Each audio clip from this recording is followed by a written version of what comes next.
I'm Spike Sikes, and I've got my group Spike Sikes and his awesome Hotcakes. Local band, just trying to do our thing.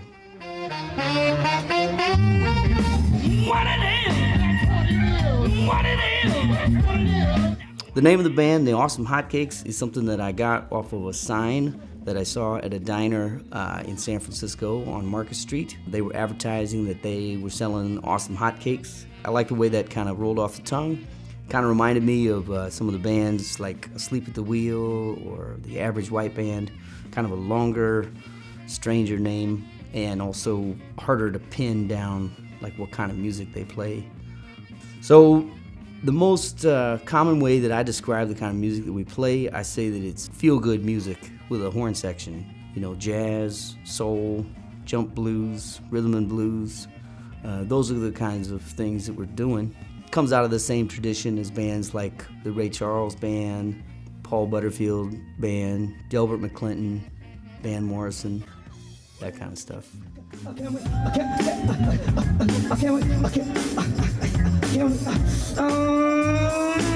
I've had some version of this band for about 5 years, but this most kind of recent iteration of the band has been together for a solid 2 years. I started playing music when I was 3.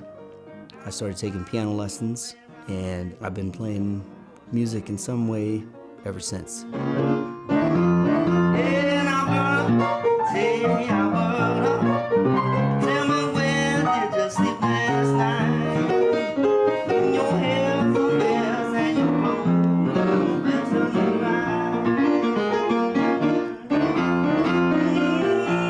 I started playing woodwinds, clarinet, and saxophone when I was probably about 11 or 12.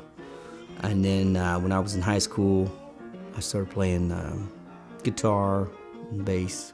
I've just been playing in bands and doing all that stuff kind of nonstop. When I was out of high school, I went to college and studied saxophone and piano and voice.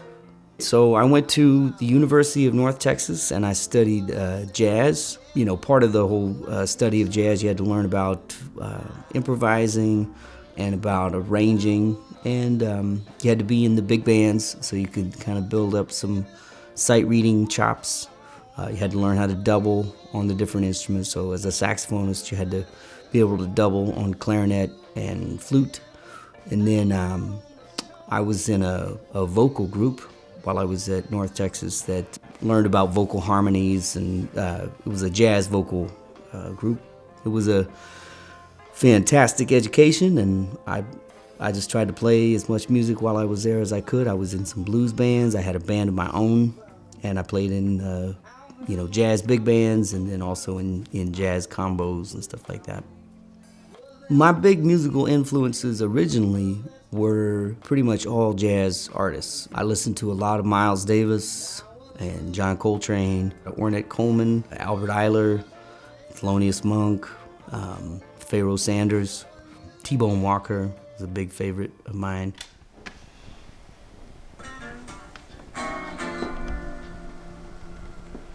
Yeah, everything I know how to do on the guitar I learned from wishing that I could do this.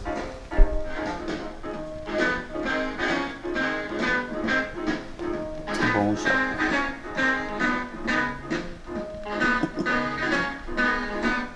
Everybody plays it too fast, right? This is the right tempo.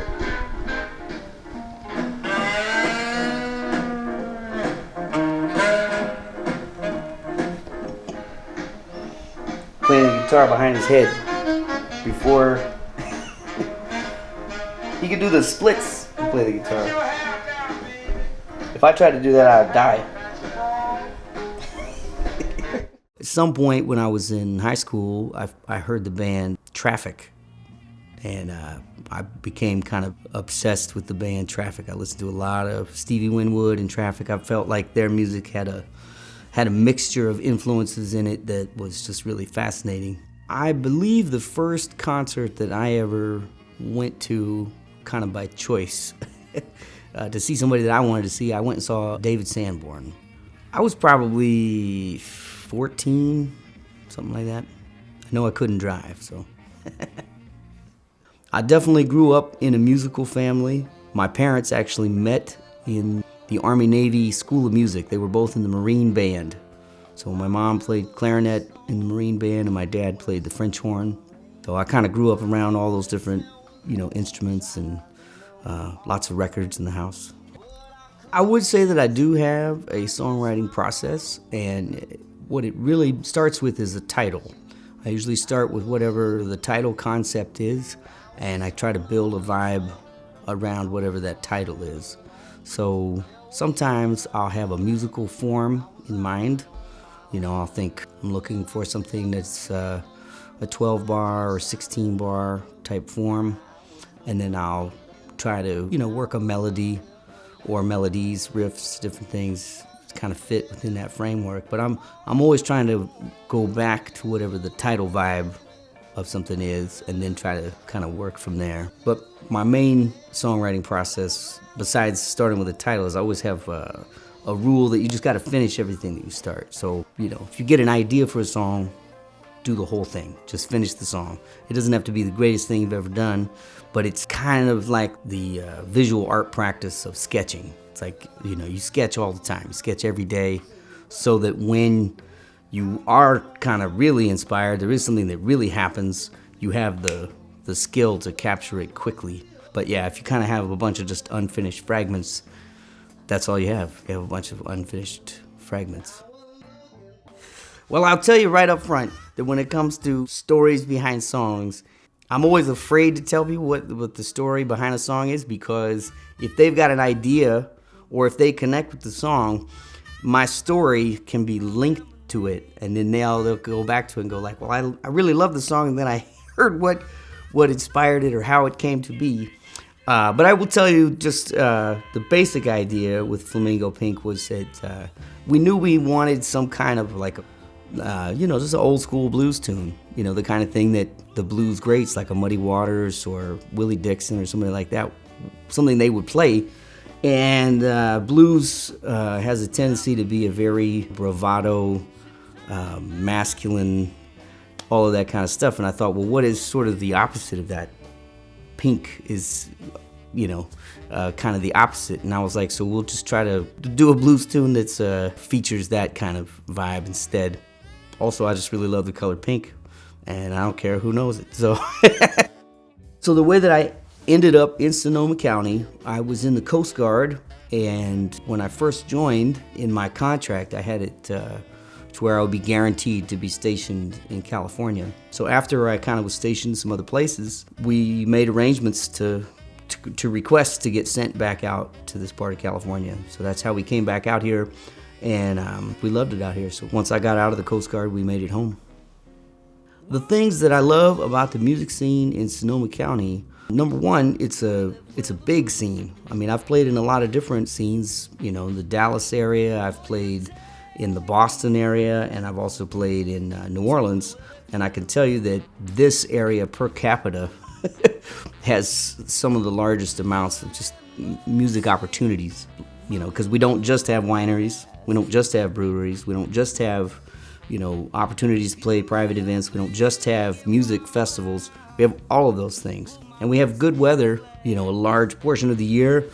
And then audience-wise, there's just a lot of people in this area who really love music. They don't just like the idea of music. They love the breadth of live music, and they've supported it for decades. And that's why I think you get so many different types of artists that are attracted to this region, kind of the Greater Bay Area, but especially in Sonoma County.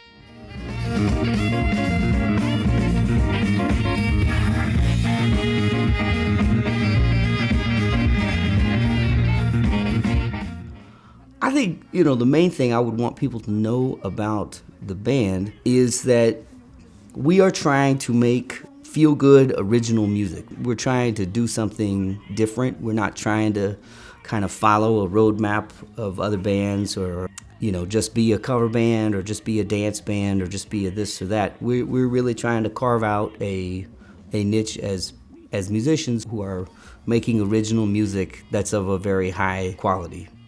Even the songs that we do that I didn't write, we write new arrangements for that stuff. We try to make it sound like us, we're trying to keep excellence at the forefront of what we're doing. We're not.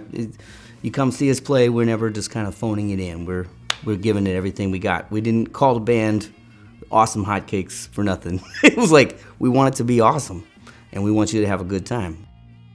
The band has 2 albums out. We've done 2 albums in the last 2 years. We keep kind of teasing the idea of maybe doing a Christmas album. Hopefully that will happen as well. What is it that I love about music? I think the thing that I love about music is that it is not a single emotional response that it can trigger in people. It's actually able to change people's emotions and kind of help with their whole outlook in a way that even the other art forms, I think, are all envious of music.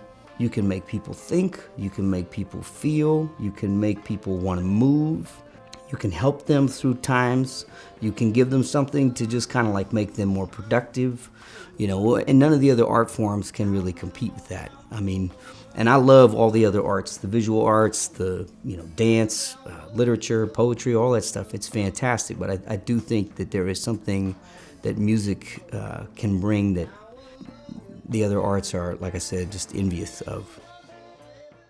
So the members of the Awesome Hotcakes, the full 7-piece lineup, we have Tracy Rose on the drums, Mark Milazzo plays bass guitar, we've got George Humphreys plays keyboard, Ray Fernandez plays baritone saxophone and sometimes tenor saxophone, Rick Clifford, Froggy from the Pulsators, also he plays tenor saxophone with us, and then we have Tony Davids plays trombone. So the best way to connect with the band is through our website, awesomehotcakes.com. You can also follow us on social media, on Facebook. We got a pretty active Facebook page. All of our albums are available for streaming on all of the streaming platforms, iTunes, Spotify, Pandora, YouTube Music, those kind of places.